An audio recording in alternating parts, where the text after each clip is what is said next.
ഈ രീതിയിൽ carbon clean ചെയ്യുന്നതിനെക്കാട്ടി നല്ലത് തൊട്ടടുത്തുള്ള പള്ളിയിലോ അമ്പലത്തിലോ ഒക്കെ പോയി നിങ്ങളുടെ വാഹനത്തിന്റെ എഞ്ചിൻ നമ്പർ കൊണ്ട് കൊടുത്തിട്ട് പ്രാർത്ഥിക്കാൻ പറയുന്നതാണ്. അതായത് നമ്മുടെ എഞ്ചിനകത്തുള്ള കാർബൺ സാധാരണ വർക്ക്ഷോപ്പിലൊക്കെ കൊണ്ടു കൊടുത്താൽ എഞ്ചിൻ ഫുള്ള് അഴിച്ച് പണിയുന്ന ആ ഒരു പ്രോസസ്സ് ആ കാർബനെ എഞ്ചിൻ അഴിക്കാതെ തന്നെ അതിന്റെ കാർബണെ വലിച്ചെടുക്കുന്ന ഒരു പ്രോസസ്സാണ്. മാനിഫോൾഡിനകത്തൊക്കെ ഇരിക്കുന്ന ഈ കാർബൺ അഴിച്ച് ക്ലീൻ ചെയ്താൽ പോലും ചിലപ്പോൾ പൂർണ്ണമായിട്ട് പോകണമെന്നില്ല.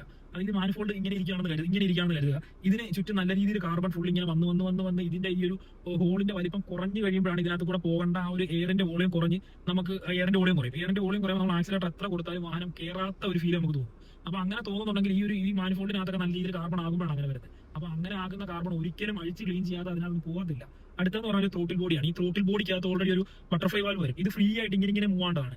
ഈ ബട്ടർഫ്ലൈ വാൽവ് ഇങ്ങനെ ഫ്രീ ആയിട്ട് മൂവ് ആണ്ടത് ഈ ത്രോട്ടിൽ ബോഡിയുടെ ചുറ്റും നല്ല രീതിയിൽ കാർബൺ ആയി കഴിഞ്ഞ് കഴിഞ്ഞാൽ ഈ ബട്ടർഫ്ലൈ വാൽവിന് നല്ല രീതിയിൽ മൂവ് ആൻ പറ്റത്തില്ല. അപ്പൊ ഈ ത്രോട്ടിൽ ബോഡി അഴിച്ച് നമ്മൾ ക്ലീൻ ചെയ്യണം. അതുകൂടാതെ ഈ മാനിഫോൾഡിനകത്ത് ഒരു പ്രഷർ സെൻസർ ഉണ്ട്. മാനിഫോൾഡിനകത്ത് എത്രത്തോളം പ്രഷർ ഉണ്ട് എന്നറിയാൻ വേണ്ടിയുള്ള ഒരു പ്രഷർ സെൻസർ ഉണ്ട്. അപ്പൊ ഈ പ്രഷർ സെൻസറിനകത്തും ഈ പറയുന്ന രീതിയിൽ കാർബൺ അടിഞ്ഞു കൂടും. അപ്പൊ അങ്ങനെ അടിഞ്ഞു കൂടി കഴിഞ്ഞ് കഴിഞ്ഞാൽ ഈ മാനിഫോൾഡിനകത്ത് പ്രഷർ ഇതിന് കറക്റ്റ് ആയിട്ട് സെൻസ് ചെയ്യാൻ പറ്റാതെ വരും. അങ്ങനെ വന്നു കഴിയുമ്പോൾ വാഹനത്തിന്റെ പവർ ഡെലിവറിക്ക് അത് നല്ല കുറവ് വരും. ഇനിയിപ്പോൾ അടുത്തത് വരുന്നതെന്ന് വെച്ച് കഴിഞ്ഞാൽ EGR-നകത്തുനിന്ന് ഒരു പൈപ്പ് വന്ന് ഈ പറയുന്ന മാനിഫോൾഡിനകത്ത് വന്ന് കണക്ട് ആവുന്നുണ്ട്. അതിന്റെയും അവസ്ഥ ഇത് തന്നെയാണ്. അതിനകത്ത് ഈ പറയുന്ന രീതിയിൽ നല്ല രീതിയിൽ കാർബൺ വരും.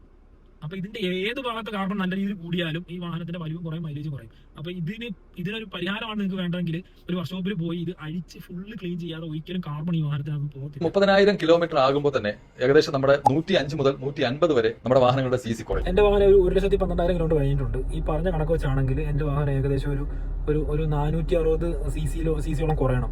അതായത് 1.5 ലിറ്റർ ഉള്ള ഈ വാഹനം ഏകദേശം ഒരു 1000 CC-യിലേക്ക് മാറണം. ഇതൊക്കെ ചുമ്മാ ഒരു ലോജിക്കും ഇല്ലാത്ത കണക്കാണ്. ഈ ഒരു ഫോട്ടോസ്റ്റാറ്റ് മെഷീൻ പോലെ ഈ സാധനം വെച്ചിട്ട് നിങ്ങളുടെ വാഹനത്തിനകത്ത് കാർബൺ ക്ലീൻ ചെയ്യാൻ പറ്റും എന്ന് പറയുന്നത് അറിവില്ലാത്തവന്റെ അറിവില്ലായ്മയെ പച്ചയ്ക്ക് പറ്റിക്കുന്ന പരിപാടിയാണ്.